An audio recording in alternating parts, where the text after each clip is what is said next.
तो बांग्लादेश के प्रधानमंत्री यूनुस जो सत्ता में आते ही भारत को आंख दिखाने की कोशिश कर रहे थे, अब उन्हीं के देश में उन्हीं के नेता उन्हें आंख तरे रहे हैं।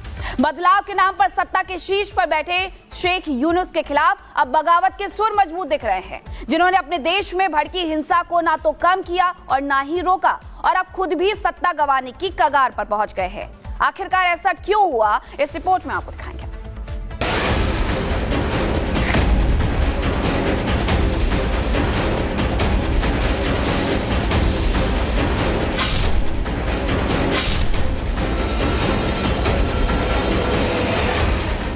में फिर शुरू हुआ सत्ता का खेल। यूनुस के खिलाफ भी बगावत की आवाज हुई बुलंद। बदलाव के नाम पर बांग्लादेश की सत्ता की मलाई खा रहे शेख यूनुस के खिलाफ अब उन्हीं के साथ ही बगावत करने के मूड में आ गए हैं।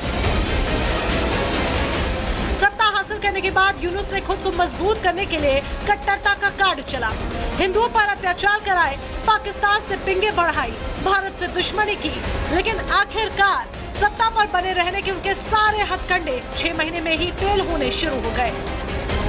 अगर मोहम्मद यूनुस की सरकार इम्पार्शियल रही होती तो ऐसा ना होता कि अवामी लीग के 1/3 नेता देश छोड़ के बाहर चले जाएं, 1/3 नेता अरेस्ट कर लिए जाएं, 1/3 नेता अंडरग्राउंड हो जाएं। यही बात तो अब बीएनपी पार्टी के सेक्रेटरी जनरल जनाब मोहम्मद आलमगीर कह रहे हैं। वो ये कह रहे हैं कि मोहम्मद यूनुस की सरकार पार्शियल है, लिहाजा अगर इलेक्शंस कराए जाते हैं तो उस समय एक न्यूट्रल गवर्नमेंट होनी चाहिए। यूनुस के खिलाफ सबसे पहला मोर्चा खोला है खालिदा जिया की पार्टी बीएनपी ने। बीएनपी नेताओं ने आरोप लगाया है कि यूनुस खुद सत्ता पर बने रहने की इच्छा की वजह से चुनाव कराने से डर रहे हैं। हालांकि खालिदा जिया ने तो खुद नहीं कहा है, लेकिन माना जा रहा है कि उनके इशारे पर ही उनकी पार्टी के नेता यूनुस के खिलाफ आग उगल रहे हैं। बीएनपी के महासचिव फखरुल इस्लाम ने तो यूनुस को हटाने की मांग कर डाली है। कई मुद्दों पर यूनुस निष्पक्ष नहीं है, जिससे देश में अस्थिरता बढ़ी है। जिस तरह से सरकार काम कर रही है, उससे जल्द चुनाव कराने की आवश्यकता हो गई है। कुछ लोग सुधार की प्रक्रिया पूरे होने के बाद इलेक्शन कराने की बात कह रहे हैं। ऐसे में क्या चुनाव के लिए 5 साल का इंतजार करना होगा? आपको बता दें कि 5 अगस्त 2024 को हिंसा के बाद मोहम्मद यूनुस की लॉटरी खुल गई थी। अमेरिका में बैठे यूनुस को बुलाकर उन्हें देश में बनी अंतरिम सरकार का मुखिया बनाया गया था। सत्ता संभालते ही यूनुस ने देश में सुधार की बड़ी बड़ी बातें कही, लेकिन करीब 5 महीने बाद भी बांग्लादेश के हालात में कोई बदलाव नहीं हुआ। यूनुस न चुनाव की बात कह रहे हैं, न ही राजनीतिक दलों को सत्ता सौंपने का कोई प्लान बता रहे हैं, जिससे चुनावी राजनीति करने वाले दलों की बेचैनी बढ़ती जा रही है। आरोप है कि यूनुस खुद सत्ता में रहने के लिए ये सारे दांव खेल रहे हैं। देश के 2 सबसे बड़ी पार्टियों अवामी लीग और बीएनपी के लीडर देश से बाहर हैं।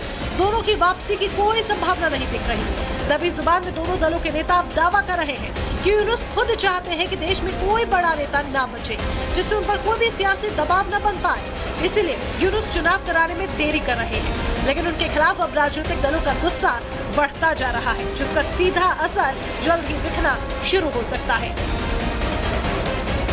Bureau report, Republic Bharat.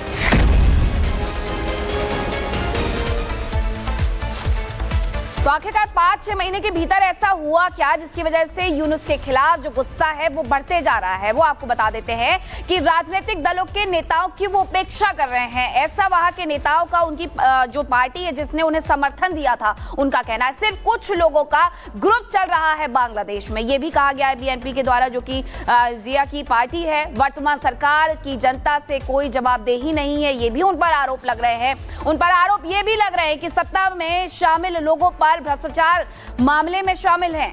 देश की अर्थव्यवस्था एक्सपोर्ट गर्त में जा रहा है। कट्टरपंथियों का सरकारी कामकाज में दखल बढ़ गया है, ये भी उन पर आरोप लग रहे हैं। और आरोप लग रहे हैं कि प्रशासनिक रूप से देश में कोई परिवर्तन हुआ ही नहीं।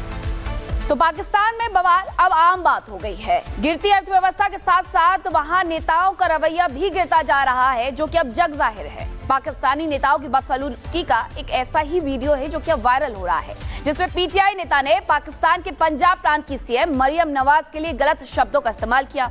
फिर क्या था, विरोध में पीएमएलएन के जो प्रवक्ता है, दोनों ही लाइव डिबेट में लात घूंसे चलाने लग जाते हैं। आलम यह हो जाता है कि दोनों को अलग करने के लिए टीवी चैनल के लोगों को आना पड़ता है। लेकिन मरियम पर बवाल क्यों मचा, इस रिपोर्ट में आपको दिखाएंगे। नाजायज मरियम कैसे नाजायज? नाजायज है कैसे नाजायज? जैसे तुम बकवास कर रहे हो। मरियम के नाम पर पाकिस्तान में घमासान। टीवी शो के दौरान जमकर हुआ लाइव बवाल। पाकिस्तानी नेता हो, प्रवक्ता हो या आम आदमी, जहां भी रहते हैं अपनी समझ, शिक्षा और संस्कार का प्रदर्शन करते रहते हैं। ताजा मामला भी कुछ ऐसा ही है, जहां लाइव टीवी डिबेट के दौरान मारपीट होने लगी। कैमरे के सामने ही प्रवक्ताओं ने एक दूसरे का कॉलर पकड़कर गालियां दी और एक दूसरे के साथ हाथापाई की। अब इसका वीडियो सोशल मीडिया पर वायरल हो रहा है।